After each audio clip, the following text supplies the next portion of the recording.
Hey, good morning. Jack Fishing Forever here. William Strasburg, located in Georgia. This is kind of, I'm going to do a little walkthrough of my new Highlander 120 from Camino Journey. But beforehand, so you bought your new kayak. Yeah, that's pretty cool. You got it at the store. You figure, oh, I can get out there and get stuff now. I'll go get them fish. I'm sure that way back when the first Eskimos were using their sit inside sealskin kayaks, some young buck decided to go up to the village elder. Village elder, you're so wise. How do I bring an extra spear with me? The elder probably looked at him, scratched his head, thought, this younger generation, what are they doing? Why would you need an extra spear? The young man said, need? Probably not. Want? That's a whole different story. And that started it. We get kayaks, they're a blank slate, and we rig them out. So there's companies out there that do nothing but sell stuff to rig out kayaks. I don't have to mention them, Yak Tech. Motors, they're all over there, Newport. But people are out there. I spent $2,000 on my kayak. Then I spent $3,500 on every accessory in the world. You can make these things yours. Now, what I'm going to walk through here with the Highlander, I've made this thing mine, specifically for river fishing. That means I don't run a rudder on it. I don't put the skegs up underneath it. I try to stay a little minimalistic with it. I'm going to go down a river. I'm going to go down sideways. I'm going to go down backwards. Right? Hopefully, I don't go upside down. But it has happened. So let me walk you through what I've done here. And you can think back. Do I really need that extra seal spear? Let's do this. Alright, welcome to my kayak, or my hybrid paddleboard as it's called. 12 foot, 39 inches wide, 6 inches deep. Although, as you can tell by the scum mark, she only draws about half of that. It's an inflatable. It has 4 what they call hard points, what I call semi-hard points. They are solid. I wouldn't attach too much on there. They can get a little flexible at times, and if you hit something, right, it can flex out a little bit, because after all, it is. The pod in the area in the front here, this will take the pedal drive. Also, there's an adapter so that you can put a fin drive in there, or you can drop in one of the little motors that they have, like a Bixby. Like I said, it's 12 foot. When it's not loaded up, the thing weighs like 40 pounds. As an old man, it's easy for me to go ahead and pick this thing up. Now let's get into the meat and potatoes here. On both sides, I've added a 12-inch quad rail. I did this so that it'll move the gear out, oh, what, 2-3 inches, right? I use an anchor wizard here, because when you're on the river, sometimes you need just to slow down or even stop. All right. The seat is very comfortable. Mesh You're gonna sweat down here in Georgia? Probably sweat wherever you're at, unless you're going out in the winter time, and then you're still gonna sweat. It also has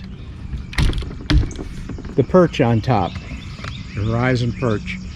Now the guys over at Yak Attack did a little experiment. I'm gonna get to the other side here. You've got the leaderboard, which makes it nice, on another quad rail, but the leaderboard, what do they call that? Anyways, it's the cam holders. They actually put them up here so that when you were doing this thing actually sat up like this. That's fine until you try to reach for something back here and it knocked it off. You can stand on it. Yeah. I'm not exactly the gold standard on but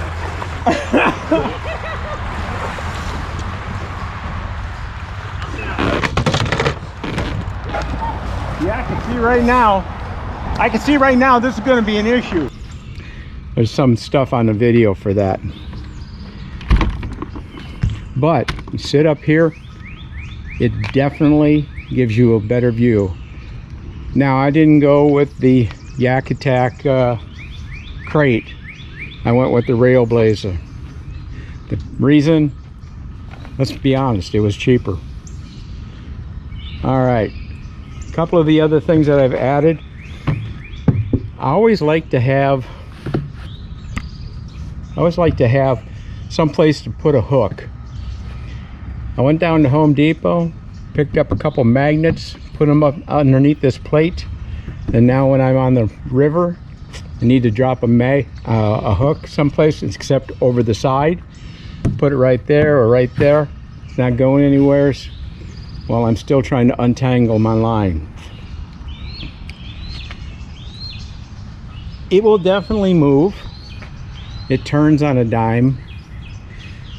I'll be cutting in it and showing videos. I was out on the river with it this Saturday, and we scooted through some pretty shallow water, went through a few shoals, went over a few rocks, went around and around and around.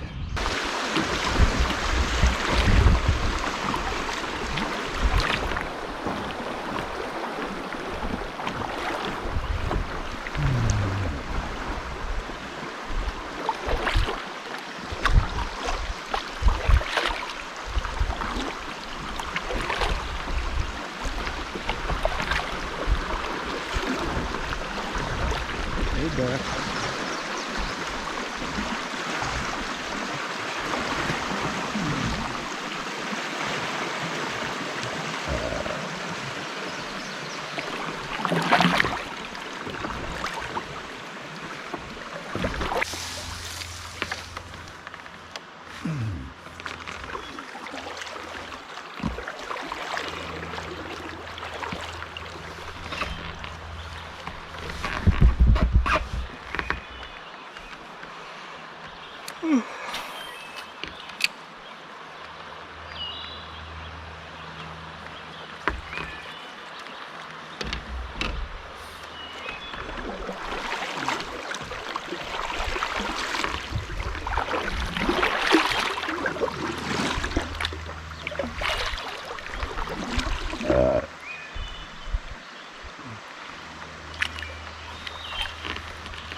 make it yours, right?